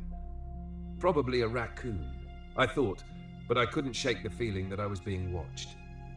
The next morning, I decided to explore the area. The pond looked serene in the daylight, its surface reflecting the grey sky. As I circled it, I noticed something strange, footprints in the mud. They were large, clawed, and definitely not human. A chill ran down my spine. That's when I saw him, a teenage boy, maybe 15 or 16, standing at the edge of the trees. He was thin, with dirty clothes and wild, unkempt hair. His eyes darted nervously as if he didn't want to be seen. "Hey there," I called out. "Are you lost?" The boy flinched, but he didn't run. "You shouldn't be here," he said, his voice barely above a whisper. "What do you mean?" I asked, stepping closer. "Do you live out here?" He shook his head. "It's watching you. It watches everyone. You have to leave before it gets dark." Before I could ask more, he turned and bolted into the woods. I considered going after him, but something in his voice, pure, raw fear, stopped me. I returned to the RV, uneasy. That evening, I found a mutilated deer near the edge of the pond. Its body was torn apart, the flesh twisted and shredded as if by massive claws. I've seen animal attacks before, but this was different. It looked deliberate. I decided to stay inside the RV that night. The generator kept cutting out, leaving me in darkness for minutes at a time. Each time the lights flickered back on, I thought I saw movement outside the windows, shadows darting just out of sight. Around midnight, I heard a sound that froze me in place. My late wife's voice. "Stephen," Dana whispered, "come outside." I knew it wasn't real. I'd been dreaming of Dana ever since she passed, but this was different. Her voice was so clear, so close. When it called again, I almost opened the door before catching myself. "No," I whispered, backing away. "You're not real." The whispers stopped, but the RV shuddered violently as if something heavy had slammed into it. I grabbed a kitchen knife and held it tight, my heart racing. The shuddering stopped, leaving me in silence. The next morning, I found deep scratches on the RV's door, like claw marks. The boy, Ethan, appeared again, standing at a distance. His eyes were wide, his face pale. "It's hungry," he said. "It doesn't stop." "What is it?" I demanded, approaching him. "What's out there?" He hesitated, then muttered, "It's old. It was here before us. It feeds on fear, on grief. If you don't leave, it'll take you." I tried to get him to explain, but he ran off again. This time I followed him. He led me deeper into the woods, where the trees grew denser and the air colder. Finally, we reached a clearing with strange symbols carved into the trunks. Ethan pointed at them. "This keeps it out," he said. "Stay here if you want to live." Before I could ask more, he vanished into the trees. I looked around, my pulse hammering. The forest felt alive, the air thick with an oppressive energy. The whispers started again, louder this time, coming from all directions. I returned to the RV, but the hunger followed. That night, it showed itself. I was sitting by the fire when the forest went silent. Then I saw it, a shadowy figure at the edge of the trees. It was humanoid, but wrong, its limbs too long, its movements jerky and unnatural. Its eyes glowed yellow, fixed on me. "Dana," it said, its voice distorted and hollow. "Come to me." I stood frozen as it stepped closer. The firelight flickered, and I saw its face, or what was left of it. The flesh was stretched and rotting, its mouth too wide, filled with jagged teeth. I grabbed a can of lighter fluid and dashed it onto the fire pit, igniting a massive flame. The creature recoiled, letting out an unearthly shriek. I ran toward the symbols Ethan had shown me, the hunger chasing me through the trees. The moment I crossed the boundary of the symbols, the hunger stopped. It paced back and forth, hissing and snarling, but unable to cross. I stayed there until dawn, clutching the knife and listening to its guttural growls. When the sun rose, the hunger vanished. I returned to the RV, packed up, and drove away without looking back. I stopped at Maggie's store on the way out. She took one look at me and nodded. "You saw it, didn't you?" I nodded, too shaken to speak. "You're lucky," she said. "Most people don't make it out." Later I tried to find information about Ethan, but no one had seen a boy matching his description in years. Some said he was a ghost, a victim of the hunger long ago. Others claimed he was something else entirely, a guardian of sorts, protecting the living from the forest's darkness. Whatever the truth, I know one thing for certain. The hunger is real, and it's still out there, waiting.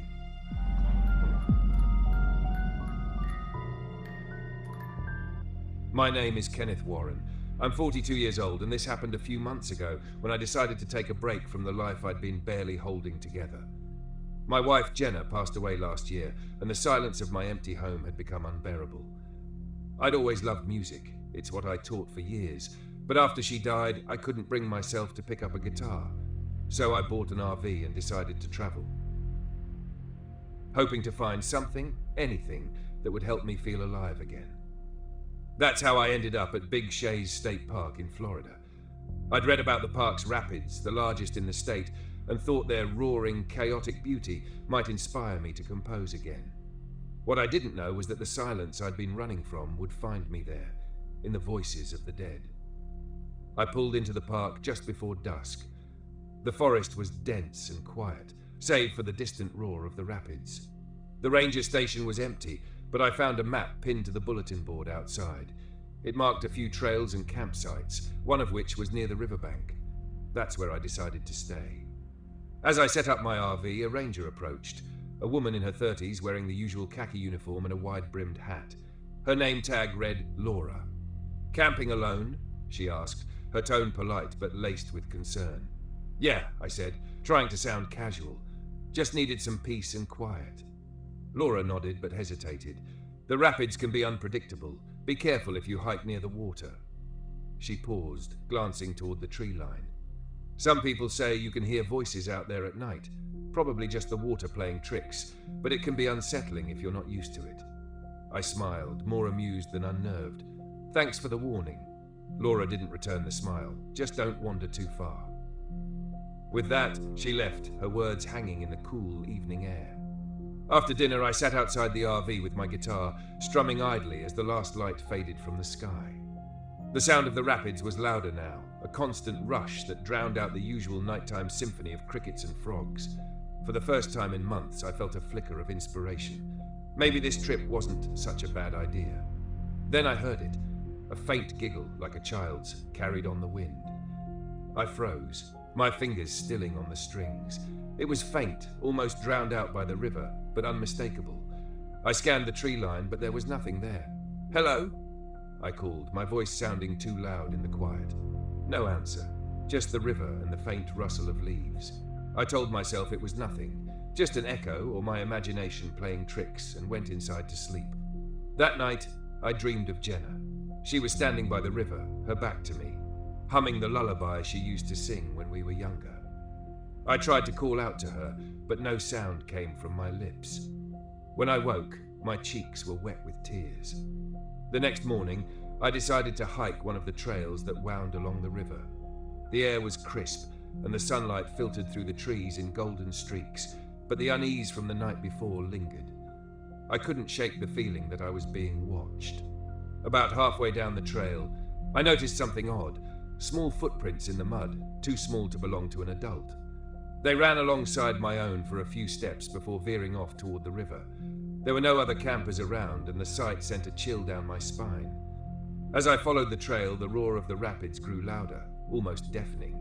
Then I heard it again, a child's laughter, clear and sharp, cutting through the noise.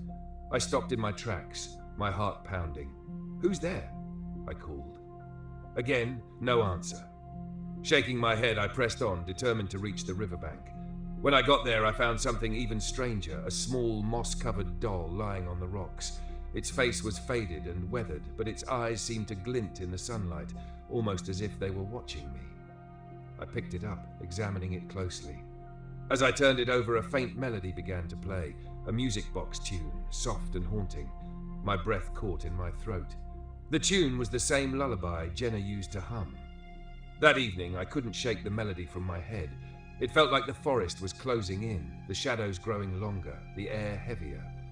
As I sat in the RV, the music box tune began to play again, faint at first, then louder. I searched the RV, convinced I'd accidentally brought the doll inside, but it wasn't there. The tune stopped abruptly, replaced by a soft knock at the door. I froze. My hands trembled as I reached for the handle and yanked the door open. No one was there, just the empty forest bathed in moonlight. Then I saw them, shadows flitting between the trees. They were small, childlike, moving too quickly to be human. My stomach churned as I realized they were circling the RV. I slammed the door shut and locked it, my breath coming in shallow gasps. The RV began to shake as if something, or many somethings, were pounding on the sides. I shouted for them to stop, but the noise only grew louder, the whispers and laughter blending into a chaotic cacophony. Finally, I grabbed my guitar and strummed the first chords that came to mind, playing louder and louder until the shaking stopped. The laughter faded, leaving only the sound of my music and the distant roar of the rapids. The next morning, I knew I had to leave, but something drew me back to the river. I followed the trail again, clutching the doll I'd found. The voices were louder now, calling my name, singing the lullaby in eerie, childlike tones. When I reached the riverbank, the air grew icy and the shadows beneath the trees seemed to ripple like water. "I know you're here," I said, my voice trembling. "What do you want?" The voices grew louder and the shadows took shape. 3 children, their faces pale and hollow, their eyes dark voids. They stared at me, their expressions a mix of sadness and anger. "Help us," they whispered, their voices overlapping in a haunting harmony. "What do you need?" I asked, though I wasn't sure I wanted to know. They pointed to the doll, and in that moment I understood. They were tied to it, bound to the river by whatever tragedy had claimed them. I placed the doll on the ground and stepped back, watching as the children reached for it. But as their hands touched it, their forms began to twist and contort, their whispers turning to wails. The river surged, the rapids crashing violently, and the shadows rushed toward me. I stumbled backward, tripping over the rocks, and ran as fast as I could, the screams echoing in my ears. I left Big Shays that day, vowing never to return. The doll stayed by the river, but the memory of those voices has haunted me ever since. I tried to write about it, to turn it into a piece of music, but every time I play, I hear their whispers in the background. A week after I got home, I found the doll on my porch. Its music box was broken, but sometimes in the dead of night, I swear I can still hear it playing.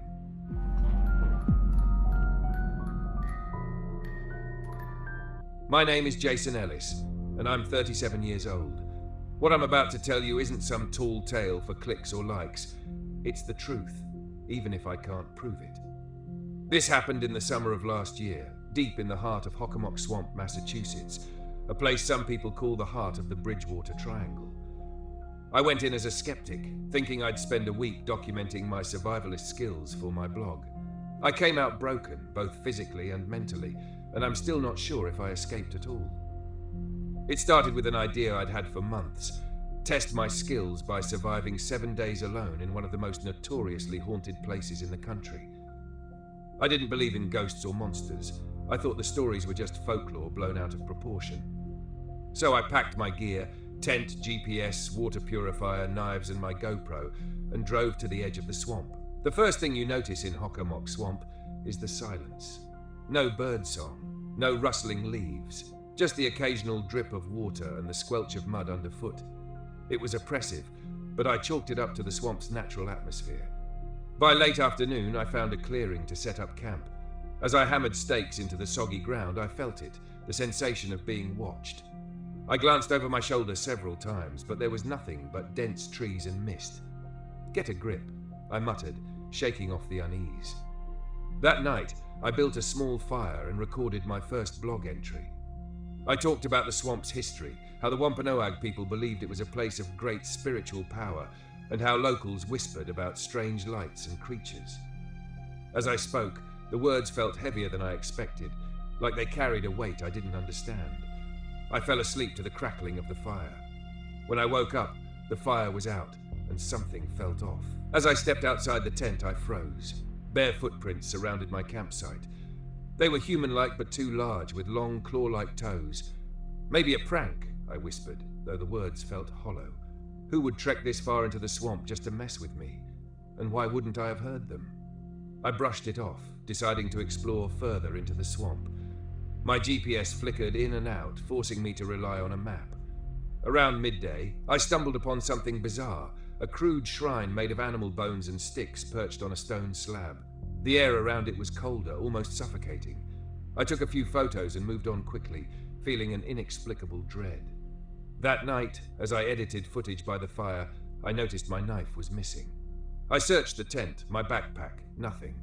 Finally, I found it stuck in a nearby tree, blade first, as though it had been thrown with precision. My stomach churned. I didn't sleep well. On the third day, my water purifier broke. I cursed under my breath, knowing I'd have to boil water from now on, which would cost me precious time and energy. The swamp seemed to mock me, its stillness amplified by my rising frustration. That night, the whispers began. At first I thought it was the wind, but as I lay in my tent the sounds became distinct, my name spoken softly over and over. Jason! Jason! Help me! It sounded like my ex-girlfriend's voice, fragile and pleading. My rational mind told me it was a trick of isolation, a manifestation of guilt. But when I unzipped the tent and stepped outside, the whispers moved, retreating into the darkness. I didn't follow. On the fourth day, I stumbled upon the shrine again, or at least I thought it was the same one. This time, the bones were arranged differently, and symbols were carved into the trees around it. What the hell? I muttered, taking a step back. That's when I saw it. A figure in the distance, crouched low to the ground. It was humanoid but distorted, its limbs too long, its head cocked at an unnatural angle. It didn't move, just watched me. I don't remember running back to camp, but I must have. By the fifth day, I was a mess. My gear felt like a hindrance more than a help, and I was down to my last energy bar. The whispers had grown louder at night, and my maps didn't seem to align with the terrain anymore.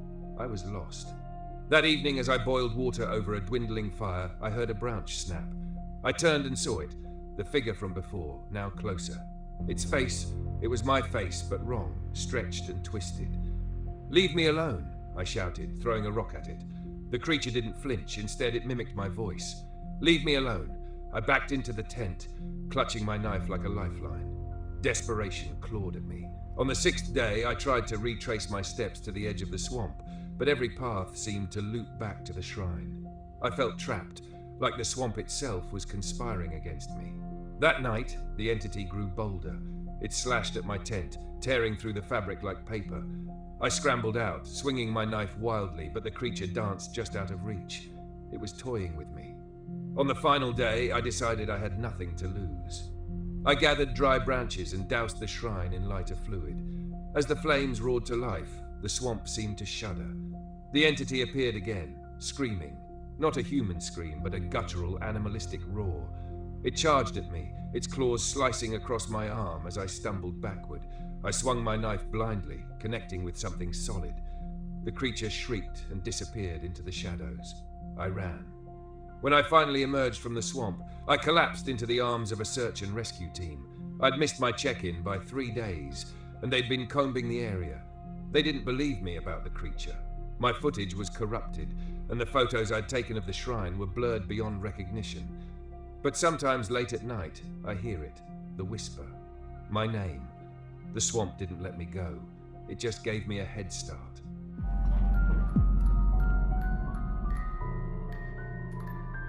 My name is Robert Gonzalez, and this story is from a year that feels like a lifetime ago. I was born and raised in the small town of Wellesley, Massachusetts. Not much happens here, which is why what I'm about to tell you is even more bizarre. It started innocuously enough. I was fresh out of college, back in my hometown, working a dead-end job at the local hardware store. Not exactly the life I'd envisioned, but hey, it paid the bills. My girlfriend, Lacey, had just moved in with me. We were both trying to save up for something better, but at least we had each other. One evening, my buddy Owen called. "Zachary, you up for a camping trip this weekend? Just the guys, like old times." Owen always had a knack for pulling me out of my funk. "Sure, why not?" I replied, figuring a weekend in the woods might clear my head. Friday rolled around and we packed up Owen's beat-up truck with all the essentials: tents, sleeping bags, food, and a decent stash of beer. It was me, Owen, Kyle, and Benny. We headed out to a spot in the Berkshires, a place we'd camped a few times before. It was remote, quiet, and far from the hassles of daily life. We got there just before dusk, set up camp, and lit a fire. The night was filled with laughter and stories. It was like we were kids again, with no responsibilities, no worries. Around midnight, I decided to hit the sack. The others were still up, talking and joking. As I crawled into my sleeping bag, their voices faded into the background, mingling with the sounds of the forest. I woke up to silence, the kind of silence that feels heavy, like the air itself is holding its breath. I checked my watch. 3 a.m. I sat up and noticed that Owen, Kyle, and Benny were all fast asleep. Stepping out of the tent to stretch my legs and take a leak, I saw the moon was full, casting an eerie glow over the campsite. As I stood there, I heard a rustling noise in the trees. Probably a deer or some other animal, I thought. But then I saw it, a shadowy figure moving among the trees. It was tall, hunched over, and moving with an unsettling grace. My first thought was that it was a bear, but something about its shape was all wrong. "Hey, who's there?" I called out, my voice breaking the silence. The figure stopped, turned toward me, and then vanished into the darkness. My heart was racing, but I convinced myself it was just my imagination playing tricks on me. I finished up and went back to the tent, though sleep didn't come easy. The next morning I told the guys what I'd seen. Owen laughed it off. "Man, you probably had one too many beers. Nothing out here but us and the wildlife." The others agreed, and we went about our day, hiking and exploring the area.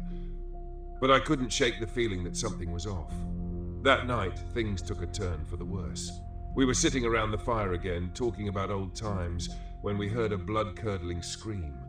It sounded like a woman, but there was something primal about it, something that chilled me to the bone. "What the hell was that?" Kyle asked, his face pale. Benny, always the joker, tried to lighten the mood. "Maybe it's Bigfoot. Or worse, Kyle's ex-girlfriend." We laughed nervously, but the tension was palpable. We decided to check it out, grabbing flashlights and heading in the direction of the scream.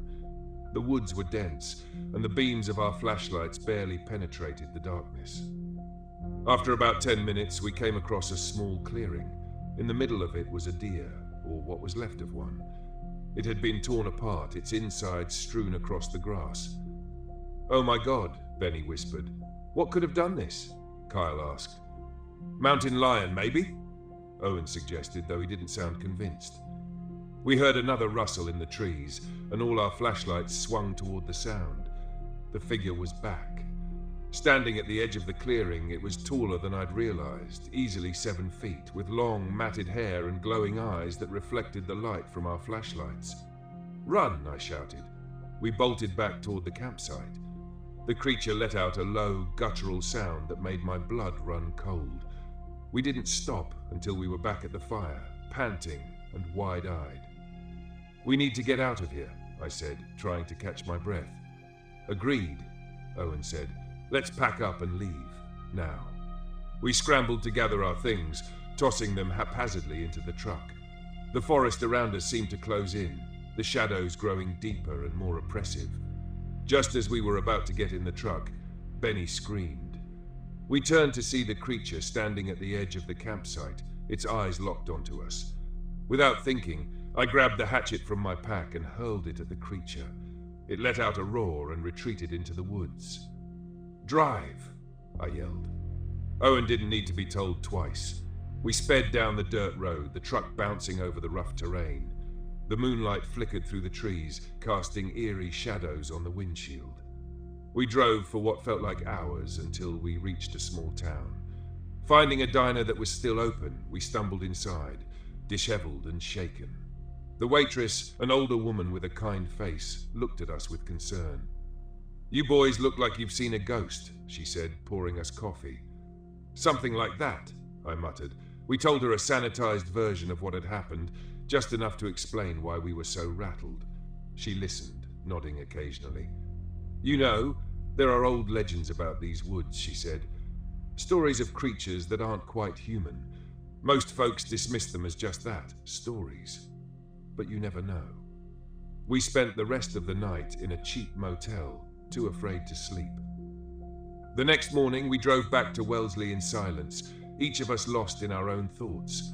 We never spoke about that night again. Not really.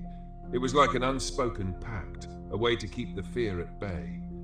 Lacey noticed the change in me right away. "Zachary, what happened out there?" she asked one night as we lay in bed. "Nothing," I said, forcing a smile. "Just a weird trip. I'm fine." But I wasn't fine. None of us were. Owen moved to another state a few months later, saying he needed a fresh start.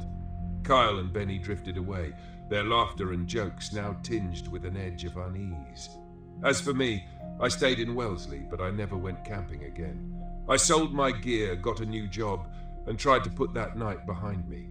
But sometimes late at night, I still hear that scream, and I wonder what it was we saw out there in the woods. Life went on, as it does, but the shadows of that night never entirely left me. Years later, Owen called me out of the blue. "Zachary, we need to talk." We met at a bar halfway between our towns. He looked older, more worn. We ordered beers and sat in silence for a while. "I can't stop thinking about it," Owen finally said. "That night, I've tried to move on, but it's always there, like a shadow." "Same here," I admitted. As the years passed, the memory faded but never disappeared, and maybe it never will. I grew old, watching my children grow up and start families of their own. I told them stories about my youth, but I never mentioned that night in the bunkers. Then one evening, my son Max, now a grown man with a family of his own, came to visit. We sat on the porch watching the sunset, and he turned to me with a serious expression. "Dad, do you remember that camping trip you went on years ago? The one you never talk about?" I felt a chill run down my spine. "Yeah, I remember." Max nodded. "I've been doing some research. There are stories about those woods, stories that go back centuries. People talk about seeing things, hearing screams. I think you saw something real, something that shouldn't be there." I looked at him, my heart heavy with the weight of old fears. "Maybe, but there's no point in dwelling on it. We survived, and that's what matters." Max nodded, but I could see the curiosity and determination in his eyes. "I just wanted you to know that I believe you, Dad. Whatever it was, you're not alone." As the sun set, casting long shadows across the yard, I felt a sense of peace for the first time in years. Maybe the past would never fully let go, but I had my family, and that was enough. Life is full of mysteries, some better left unexplored. I don't have all the answers, and maybe I never will. But I've learned to live with the shadows, to find light in the moments that matter. And that's enough for me.